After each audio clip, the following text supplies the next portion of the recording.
ప్రస్తుతం మనతో కాంగ్రెస్ నాయకులు శివకుమార్ గారు కూడా ఉన్నారు. శివకుమార్ గారు చెప్పండి. శివకుమార్ గారు చెప్పండి. సెంట్రల్ లెవెల్లో మీరు ప్రధాన ప్రతిపక్షంగా ఉన్నారు. ఇప్పుడు బీజేపీ కేంద్రం ఏదైతే ప్రతిపాదిస్తున్న జమిలీ ఎలక్షన్లను మీరు సమర్థిస్తున్నారా? ఒకవేళ లేకుంటే ఎందుకు, కారణాలేంటి? ఇది గతంలో బీజేపీ ఇది ఒక నాటకీయ పరిణామాలతోనే జమిలీ ఎన్నికలు చేయాలనేది చాలా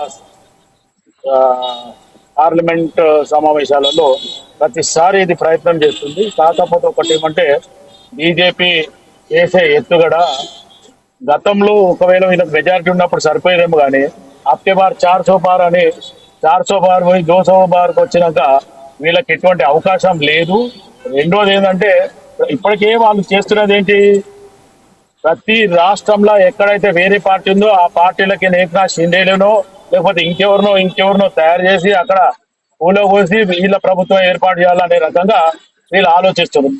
దీనికని రేపు అవసరమైతే జమిలీ ఎలక్షన్లు గిట్ట జరిగితే మొత్తానికి అసలు రాజకీయ పార్టీలు కానీ లేకపోతే ప్రాంతీయ పార్టీలు లేకుండానే వీళ్ళ ఆలోచన ఏకతాటి పైన ఇంకా నరేంద్ర మోదీ లేకపోతే అమిత్ షానే మొత్తానికి రాజ్యాన్ని ఏలుదాం, భారతదేశాన్ని మొత్తాన్ని ఏలుదాం అనే రకంగా వీళ్ళ దొంగ వైఖరి ఉంది. ఈ దొంగ వైఖరిని ప్రజలు ఎక్కడ కూడా తిరస్కరిస్తూనే ఉన్నారు. ఎప్పటికప్పుడు ఏ రాష్ట్రంలో కూడా ఇంతకుముందు బీజేపీ మిత్రులు చెప్పినట్టు ఏ రాష్ట్రంలో ఎవరు ఒప్పుకుంటలేరు.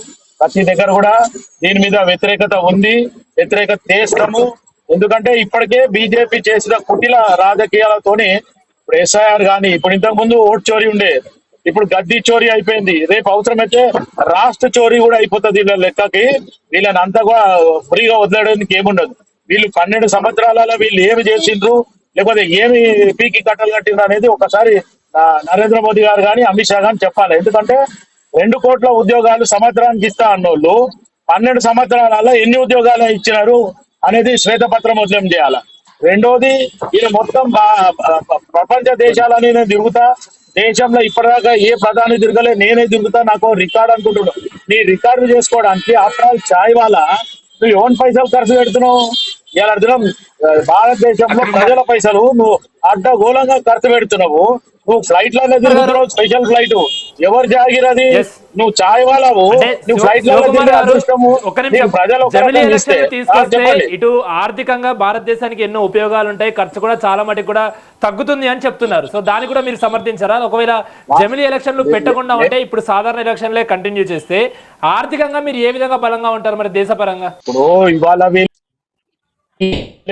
పెట్టగానే ఏదో మార్పులు చేర్పులు వస్తానే కాదు, వీళ్ళ కుటిల బుద్ధి, వీళ్ళ దొంగ రాజకీయము, వీళ్ళ నాటకీయ రాజకీయం ఎక్కువైపోయింది. బీజేపీ దగ్గర రైతులను సుఖపెట్టిండ్రా లేకపోతే యువకులను సుఖపెట్టిండ్రా? సీనియర్ సిటిజన్లకి ఆ రైల్వేల ఫ్రీ పాస్ ఉండే లేకపోతే ఈక్యూ ఎక్స్ప్రెస్ ఇస్తే స్పెషల్ కోటా కింద వాళ్ళకి కన్ఫర్మేషన్ ఉంటుండే. ప్రతిదీ ఎత్తి పడేసిండు. నెహ్రూ యువ కేంద్ర అని చెప్పి ఒక నెహ్రూ యువ కేంద్ర అప్పట్లో కాంగ్రెస్ పార్టీ ప్రభుత్వం స్థాపిస్తే అక్కడ నెహ్రూ పేరు ఉందని చెప్పి దాని పేరు కూడా భారత యువసేన అని చెప్పి పెట్టడం. అంటే వీళ్ళు ఎక్కడ పోయినా మొత్తానికి కాంగ్రెస్ పార్టీ స్థాపించారు. కాంగ్రెస్ పార్టీ పుట్టినప్పుడు వీళ్ళు ఎక్కడున్నారండి? అసలు బీజేపీ ఎవరు? బీజేపీ ఎప్పుడు వచ్చింది?